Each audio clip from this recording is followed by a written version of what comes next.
Okay, welcome to the first class of the spring semester. So we appreciate everybody coming today and finding the room. That's always a challenge on the first few weeks of class. I'm Jerry. I work for CERIAS. Professor Tian is traveling this week, so he'll be managing the class, and he should be here for most of the classes. Just a couple of housekeeping things. If during the course of the class, if you have a question, uh, push the button on the microphone to ask your question so it gets recorded. If you haven't checked in on the roster before you leave, make sure you check your name off the roster list so you get credit for attending. So it's my pleasure to introduce our speaker today. It's Sri Harsha Edagani. He's a postdoc graduate research associate here at Purdue University. He earned his PhD in electrical and computer engineering from Rutgers. His research focuses mainly on security of cyber-physical systems, and his research is to secure cyber-physical systems by using physical and control invariants. So I'm here to learn about that myself. His research interests also include IoT embedded system security, trusted computing, secure boot, runtime monitoring and detection, physical side channels, and applied cryptography. So pretty broad spectrum. So with that, I'll introduce Sri Harsha and let him take it away. Hi, good evening, everyone. Today I'll be talking about contactless control flow monitoring. So for control flow monitoring, here we used physical side channels, which is electromagnetic radiations, which are emitted by any of the electronic components. I mainly focus on safety critical systems here. So what is a safety critical system? So safety critical system is a system whose failure or malfunction will lead to one of the following results, one or more of the following outcomes, which is like serious death or injury to people. That is like, for example, Toyota's unintentional acceleration, which killed 89 people.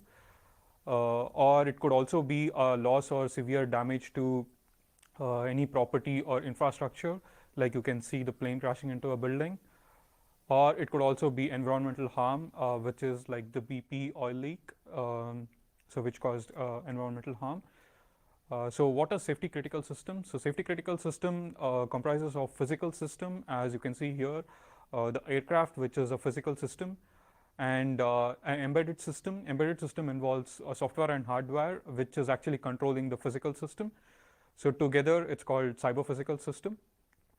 And also human aspect is also required in the safety critical systems.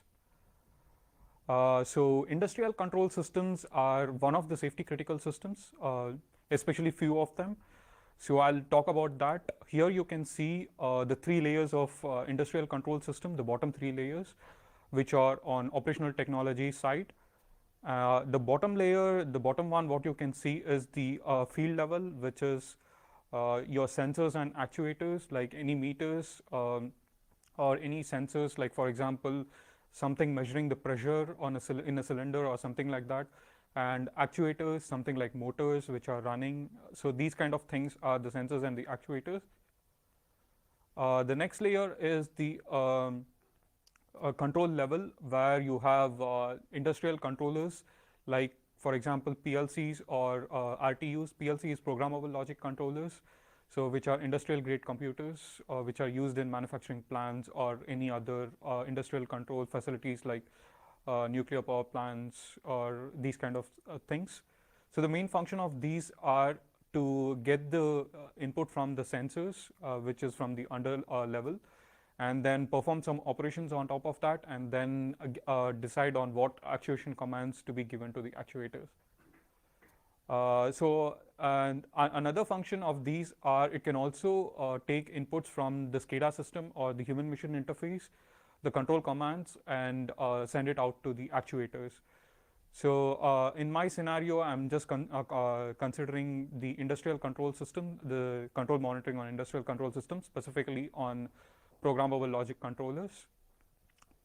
So one thing is, like, one question a lot of people might ask, is it easy to attack industrial control systems?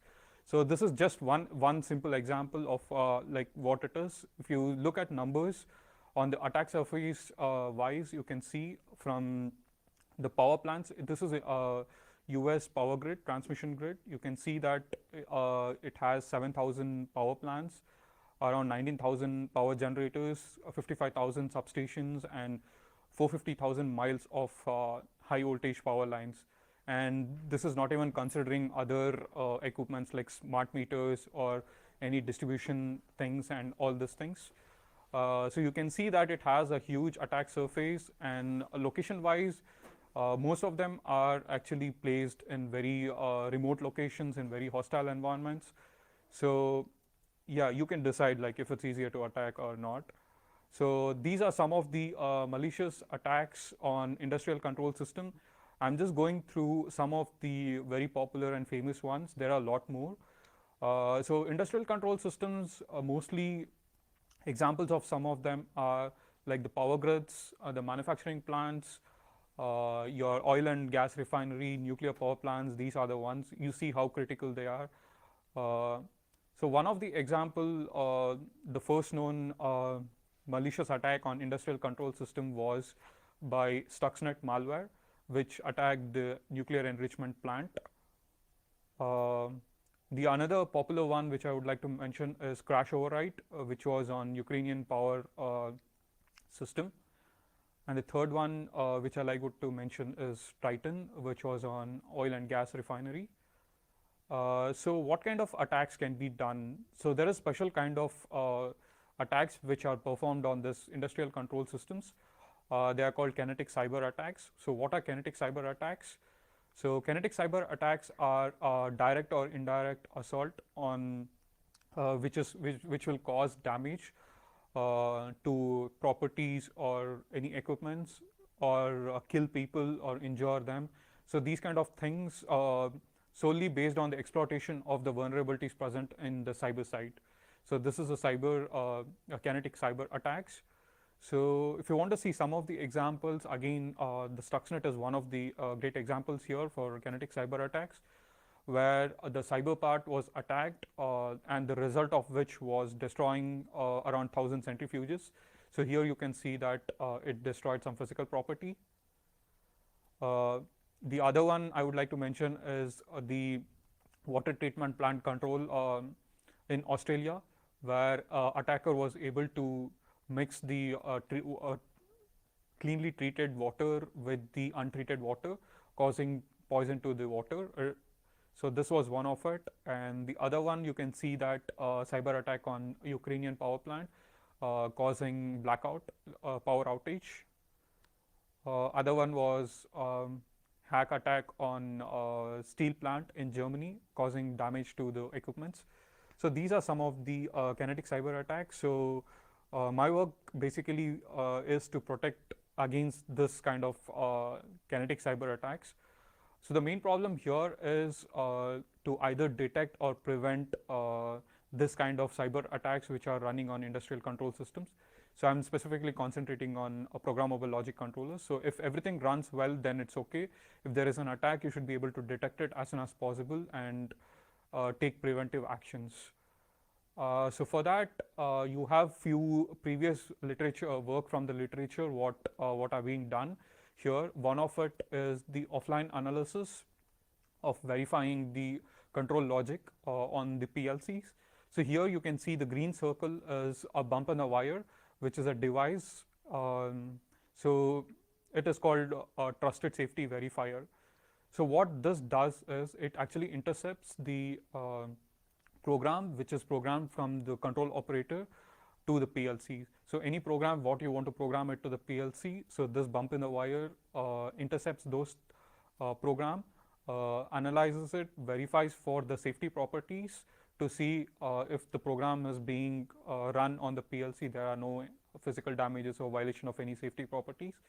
So these kind of thing verification it does, and for example, if there is any violation, it returns back to the operator saying that okay, this program, if you program it onto the PLC, can cause this safety violations.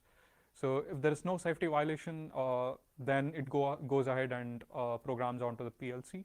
So this was offline analysis, and one problem with this is any runtime bugs or attacks might not be able to detect using this kind of solutions. So another one is a runtime PLC execution monitoring, where you can see that One example is cyber physical access control, where you have some code which is programmed onto the PLC for the execution monitoring during runtime. So in this case, you can see that there are a lot of limitations for this as well, although it can capture any attacks during runtime. So some of the limitations here are real-time constraints. So PLC are real-time systems which work on very tight deadlines, and all the deadlines have to be met. So that's one of the constraints of the PLCs. So here, when you add some program onto the PLC, so this could compromise the real-timeness of the system, and it could also have a resource overhead, like because you inject some code or instrument some code on the PLC. And the other limitation is that the same attack vector. For example, if the attacker has control over the PLC, then it's not that difficult for him to deactivate this execution monitoring or change something on this execution monitoring. And another problem is most of the systems what are being used right now are legacy systems, and most of the control engineers don't want to change or probe or do anything onto the system which is already working. And according to some sources, it's also been said that some of the legacy systems don't even have additional memory to even perform security patches. So these kind of things might be little difficult in these cases. And the other case, what are the limitations of this is you can see that this is a previous work by one of my friend. It's called Hey, My Malware Knows Physics. So attacking PLCs with physical model aware rootkit. So in this case, what happens is you can see that the physical system is a power system in this case, which has the sensors and the actuators. And you have a firmware which takes the actual measurements and sends it to the legitimate control logic, and same way it gets the legitimate controls from the user and then passes it to the physical system. But one thing is, if this kind of system is attacked by a rootkit in a firmware, so what could happen? So that this was a malware in the previous literature. So you can see here, so what this does is it has two layers. One is the benign physical model and one is the malicious physical model. So what this basically does is it shows the operator that, okay, everything is working fine in the system. So that's on the benign physical model part of it. On the malicious physical model side, what it does is it performs some malicious operations below, so that the user can see that, okay, everything is running well, but on the actual system it's not running properly. So there's been an attack. So even these kind of things cannot be detected easily by runtime monitoring because the system already is compromised.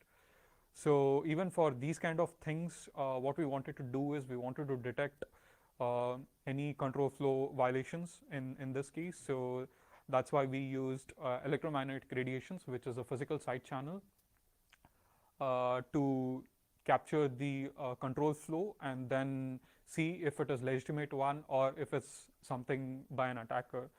So here you can see that these are the control logic program which is running on Allen Bradley PLC, and we have electromagnetic radiations which are emitted by that, and that is being captured by the electromagnetic probe. So this is basically air gap, there's no contact, so it's contactless control flow monitoring. Like previously, there are also been some work on electromagnetic radiations to crack some cryptographic algorithms or to do some execution profiling, which is very close to our work. So how are these electromagnetic radiations emitted? So any of the embedded systems have semiconductor chips. In this case, I'm just considering it as a CMOS component, but it is the same with all the other things as well. So any operations you perform on them causes change of current in a semiconductor chip. So this change of current will actually lead to electromagnetic field generated, and this is emitted. So we capture this to do some execution monitoring. So in this case, on Allen Bradley PLC, when we run, we found out that different instructions actually have different patterns of this electromagnetic radiations which are emitted. If you see this, this is a spectrogram of different instructions. On the x-axis, you have the frequency, and on the y-axis, you have it's actually a time, but we split up into different instructions. So here you can see a lot of different instructions, from very simple ones from XOR to even the complicated ones like PID controllers. You can see, and so from this, it might not be very easy to detect that the pattern is very distinctive for different instructions. But when we do some signal processing, it looks much clearer. And our next question was, since we were able to capture this, are we able to identify it distinctively? So for that, we took 6 different instructions from 6 different categories, ranging from arithmetic, bit comparison, array mapping, branch control, some advanced math, and even complex instructions like PID, programmable logic controller. And you can see here, this is a confusion matrix, and you can see here we were able to successfully distinguish between different instructions. And for this, we used random forest decision trees with 1000 samples for training and 500 samples for testing. And each sample was 200 microseconds length. So since we are able to distinguish between different instruction, our next aim or target was, can we differentiate between 2 different paths in a control program? Like for example, in this case, as you can see, the blue line represents the control flow of path 1, and the red one represents the control flow in path 2. So our main aim was, can we distinguish between them? So for that, we actually created a framework here. You can see this. So here we have 2 different stages. One is the training stage, and other one is the deployment stage. And here you can see the red line represents the training stage modules, and the green one represents the deployment stage ones. So the first stage in training is to collect the training signals from the PLC, whatever the control logic it's running. And the second one is to convert them into spectrogram.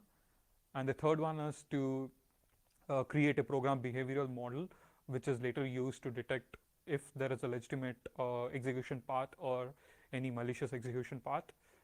And on the deployment stage, what we do is we collect the query signals, convert them again to the spectrogram, and then feed it into the behavioral model to see if we have the legitimate execution path or if it's something abnormal in the execution path. So first stage is the signal collection during the training. So this is a PLC program which is written in a ladder logic, which is a programmable logic controller's language, one of the programmable controller logic's language. So we generate test cases and capture all the electromagnetic signals. So how do we generate test cases? So what we do is we extract all the path predicates in the control logic to determine path constraints of all the paths, and then we solve it using SMT solver and generate inputs for that. And we use those inputs to feed it into the programmable control logic and force the programmable logic controller to follow each and every path which is there on the control logic. So based on that, we have execution path, like we traverse through all the execution paths and collect the electromagnetic signals for all the execution paths. So some challenges what we had was the system has a noisy environment, like there are a lot of white noises as well as noise from different other components which are also running on change of electric currents, which will also generate some electromagnetic fields. And another problem what we had is, as you can see, this different instructions have different cycles for running, and the execution time is different for them. So it was not that easy for us to test it on the time domain. So we got better results on frequency domain, which I'll show in coming slides. And here you can see that This is a graph of time on x-axis and amplitude on y-axis. So this is a signal collected on time domain. So what we do is we have a sliding window with overlap, and we split up, we extract certain signal segments from those complete signal, and then convert them into the frequency domain. As you can see on the left hand side, it is time versus amplitude. On the right, after we convert it into frequency domain, it's frequency versus magnitude. So this is a frequency spectrum where on x-axis you have frequency and on y-axis you have time, or in seconds. So you can see that when it takes certain execution path, it has very specific electromagnetic patterns which can be recognized, based on which we can determine which control path it is taking. So once we come to the program behavioral model, the input for that is the spectrum sequence which we had by converting time domain to frequency domain, and then we use that to predict what control path it is taking. So for that we used LSTM, sequential neural network model, because the signal what we get is sequential running of instructions. So in this case, we have the hidden state vectors onto it, the time steps, and history information, and the current input for LSTM to determine the output. And here you can see on the x-axis we have the execution path. On y-axis we have the probability. The probability is like which path it is taking. So based on certain threshold, we determine if it is taking the right execution path or the wrong one. And here you can see on the deployment stage, what we do is, since we already have the trained model running, and then once we deploy the PLC on the field, we use the same electromagnetic probe to collect the data and then convert them into the spectrogram and frequency domain spectrogram, and feed it into the program behavioral model to check if it's a legitimate one, or if it's an attacked execution path. So here you can see the execution path and the probability graph where you have the likelihood score, and on the bottom you can see a graph where you have x-axis is the likelihood score and the y-axis is probability. Likelihood score is that it's likelihood that it's a legitimate path or the anomalous one, and the red ones are the anomalous ones and the blue ones are the legitimate ones. As you can see, the legitimate execution paths are more skewed towards the right hand side, which represents more likelihood, and the red ones are skewed towards the left hand side, which shows that okay, they are very less likely and they are anomalous ones. So what we did is we fixed a threshold depending on which we determine if it's a legitimate execution path or the malicious execution path. So this can be varied depending on instruction granularity and like other things. So here this was our experimental setup. To start with the PLC, we had Allen Bradley PLC, which is most popular PLC in North America.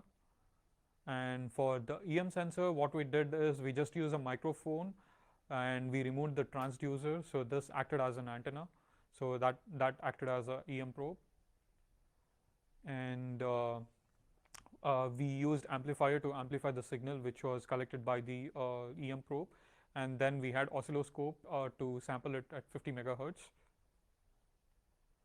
And this is one of the board from the PLC. So this board had like different components. We wanted to check which component had maximum the strength of the signal. So we tried on different components like SMD capacitor, FPGA chips, as well as some proprietary chip, Allen Bradley's proprietary chip. So here you can see that the x-axis is again the frequency, and you have for different chips, that's a proprietary chip, FPGAs and SMD capacitors. As you can see, the magnitude, the strength of the signal for proprietary chip was maximum because of its size. So we started collecting signals from that proprietary chip. And for evaluation programs, we evaluated on like variety of classes of programs from cryptography, control systems to some signal processing or numerical methods on various different applications like object tracking, value searching. Oh yeah, go ahead. Did you find similar patterns of emanations in other PLCs, or did you just test that one board? Yeah, we actually tested only on Allen Bradley PLC, but I assume that it will be the same with all the other PLCs as well. So it will be the same with any of the controllers which uses semiconductor devices or anything, such kind of things. Yeah. Um, so yeah, these are different examples what we had, and we compared our solution with the baseline model, which is the hidden Markov model, which was from the previous literature works.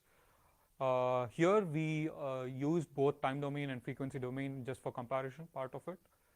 And here you can see the execution tracking accuracy for different programs on 4 different categories on the time domain, the hidden Markov model and the LSTM, and frequency domain, hidden Markov model and the LSTM. And you can see that on the frequency domain, LSTM showed very great results on this with tracking accuracy of close to 99% in this case. And this is the area under the curve where on x-axis you have false positive rates, on y-axis you have true positive rates for different signals on frequency domain, LSTM and HMM, and then time domain, LSTM and HMM. As you can see, the blue one represents the frequency domain LSTM, where the area under the curve was 0.99. So the higher the area under the curve, that means that you can distinguish between the malicious execution path and the legitimate execution path very well. So if it's 1, you can perfectly determine everything. If it's 0.99, it's a little lower. As you can see, for different things, for time domain, it's lower compared to the frequency domain, and for LSTM is much greater than HMM. And this is another thing what we had, the sliding window versus the classification accuracy. If you remember previously, I told that we collect the signal and then slice it on the signal spectrum. So this is what it is, and we tested it on all 4 different categories where we performed. So as you can see that the smaller windows have lower frequency resolutions. That means you don't capture all the signals, and on the higher ones you have worst temporal granularity. That means even the small changes, anything which goes missing, we just capture the big picture of it. So that's the thing, that's the reason. So there is a trade-off between frequency resolution and temporal granularity here. So this is again performance for sliding window versus the area under the graph. As you can see, for our scenario, like the 200 microseconds was the best one, trade-off between these performance. And yeah, here you can see the window size versus the processing time. And on the x-axis, you can see that the sliding window, on y-axis is the process time. And you can see that HMM, the hidden Markov model, is much faster than the LSTM, but on accuracy wise, LSTM is much better than the hidden Markov model. So yeah, it's a trade-off between the accuracy and the timing, but the timing was very low, so it should be good. And for higher sliding windows, we have fewer recurrences. That's why it's lower, the timing. And for lower end of the spectrum, where it is like a lesser sliding window, we have only few instructions or few signal patterns. So that's why it's faster on that side. Yeah, to conclude, yeah, this was runtime execution monitoring, which was contactless without any instrumentation or any code injected onto the system. And it's perfectly air gapped. We use electromagnetic side channels for execution monitoring. And online signal processing and program behavioral model was performed here, and yeah, we got around 99% accuracy for control logic programs. Yeah, thank you.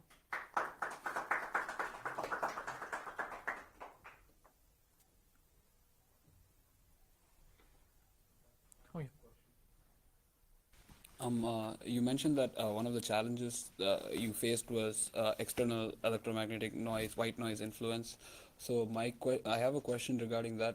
Would you say during the signal processing process through the oscilloscope, did you use any sort of like a low-pass filter based on the frequency you sensed from the proprietary Allen Bradley chip for instructions? Did you set a filter of any sorts to a threshold? Yeah, so yeah, we sampled at 50 megahertz. So we wanted to eliminate a lot of noise which are on the lower range of it. So we mostly focused on the higher one. So we used a low pass filter for that. Yeah. Mhm. Any other questions?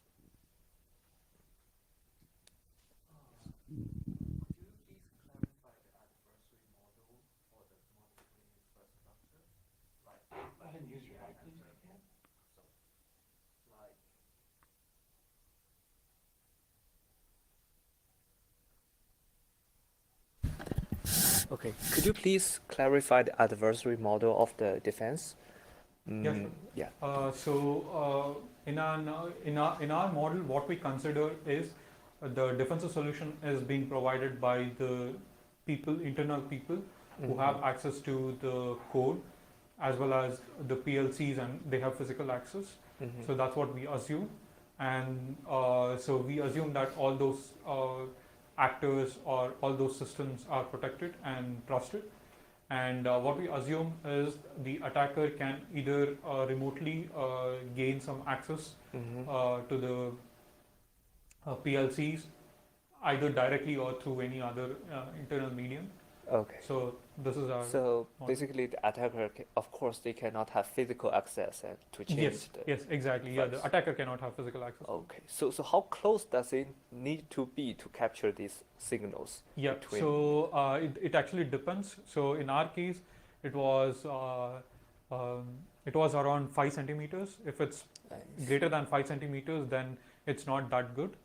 But there are like recent papers which came out, something called screaming signals, if you know it. So what they do is they actually tell that some of the microcontroller chips which have both analog and digital circuitry. So in that cases, what happens is the analog circuit picks up noise from the digital circuit and then amplifies it and transmits. So that's much higher. So they were able to pick it up with like 20 meters distance or something like that. So in this case, as of now, the PLCs don't have any transmission signals or something like that. But PLCs are very similar to RTUs, remote terminal units.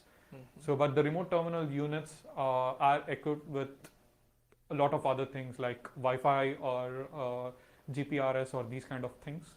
So, yeah, in that case, it might work. Yeah. Okay. Thank you. Yes. Is your idea to suggest they create something to install within these units that just runs autonomously, checks and compares, and then just reports to the operators directly? Yes, that's true. So our main motive was not to instrument the code or touch any of the components which are already present. So by this kind of solution, what happens is you can actually create this framework and then just pack it as a small box or something and just place it just beside the system which is already running. So it can just capture and send the signals to the computer or like the system where you do all the processing kind of thing. Yeah.